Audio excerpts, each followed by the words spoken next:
Hi అండి, నమస్తే. ఈరోజు మనం వెజ్లో ది బెస్ట్ అనిపించే ఒక సింపుల్ స్టార్టర్ రెసిపీని చూద్దామండి. అదే పన్నీర్ టిక్కా. చాలా బాగుంటుంది, చాలా సింపుల్గా చేసుకోవచ్చు. పర్ఫెక్ట్ వెజ్ స్టార్టర్ అండి. ఇదే మెజర్మెంట్స్తో, ఇదే టిప్స్తో ఫాలో అవుతూ ఒక్కసారి చేసి చూడండి, చాలా బాగా వస్తుంది. నాన్ వెజ్కి మించిన టేస్ట్తో చాలా సింపుల్గా చేసుకోవచ్చు. ఎవరైనా కొత్తగా ఈ ఛానల్ని చూస్తున్నట్లయితే ప్లీజ్ అండి సబ్స్క్రైబ్ చేసుకొని సపోర్ట్ చేయండి. చూసేద్దాం రండి మరి. Welcome to tasty 24 hours.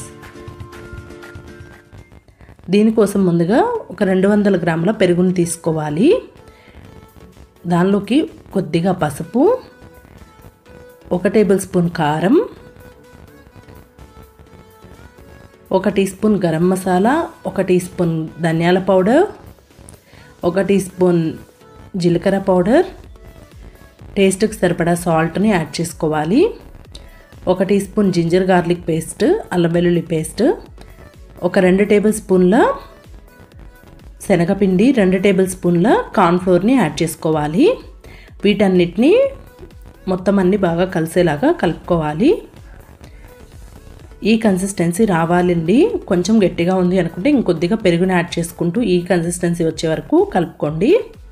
తర్వాత దీనిలోకి కొన్ని క్యాప్సికమ్ ముక్కలు క్యూబ్స్గా కట్ చేసుకున్నవి, అలాగే కొన్ని ఆనియన్ ముక్కలు, 200 గ్రాముల పన్నీర్ని ఇలా క్యూబ్స్గా కట్ చేసుకొని యాడ్ చేసుకోవాలి. ఈ మసాలా పేస్ట్ అంతా ఈ పన్నీర్ ముక్కలకి బాగా పట్టేలాగా, మరి గట్టిగా కాకుండా స్లైట్గా కలుపుకుంటూ మసాలా మొత్తం పట్టించుకోవాలి. వీటిని మూత పెట్టేసి ఒక అరగంట పాటు మ్యారినేట్ చేసుకోవాలి. ఒక అరగంట తర్వాత వీటిని మనం ఫ్రై చేసుకోవచ్చు. మీ దగ్గర ఇలా గ్రిల్ స్టిక్స్ ఉంటే ఈ స్టిక్స్కి అరేంజ్ చేసుకొని ఫ్రై చేసుకోవచ్చు. ఒకవేళ మీ దగ్గర లేకపోతే డైరెక్ట్గా ప్యాన్లో ఫ్రై చేసుకోవచ్చు, అలా కూడా బాగా వస్తాయి. ఇప్పుడు ఇలా స్టిక్స్ తీసుకొని 1 by 1 పన్నీర్, క్యాప్సికమ్, ఆనియన్ అన్నిటినీ ఇలా 1 by 1 అరేంజ్ చేసుకోవాలి.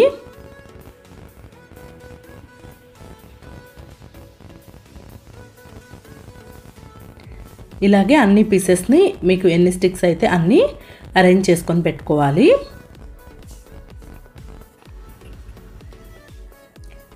ఇవి ఫ్రై చేసుకోవటం కోసం దోశ ప్యాన్ని హీట్ చేసుకోవాలి. హీట్గా ఉన్న దోశ ప్యాన్ మీద 1 టీ స్పూన్ బటర్ని యాడ్ చేసుకొని ప్యాన్ మొత్తం స్ప్రెడ్ చేసుకోవాలి. ఈ ప్లేస్లో ఆయిల్ అయినా లేకపోతే గీ అయినా యాడ్ చేసుకోవచ్చు.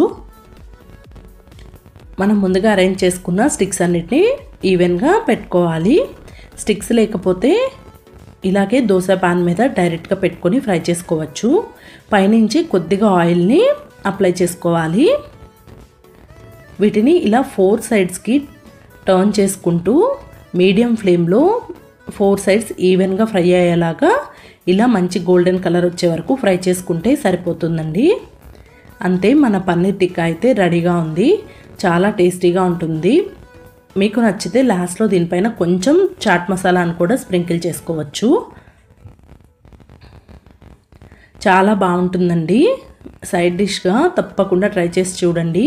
ఈవినింగ్ క్విక్గా స్నాక్స్ చేసుకోవాలనుకున్నప్పుడు కూడా ఇది చాలా బాగుంటుంది.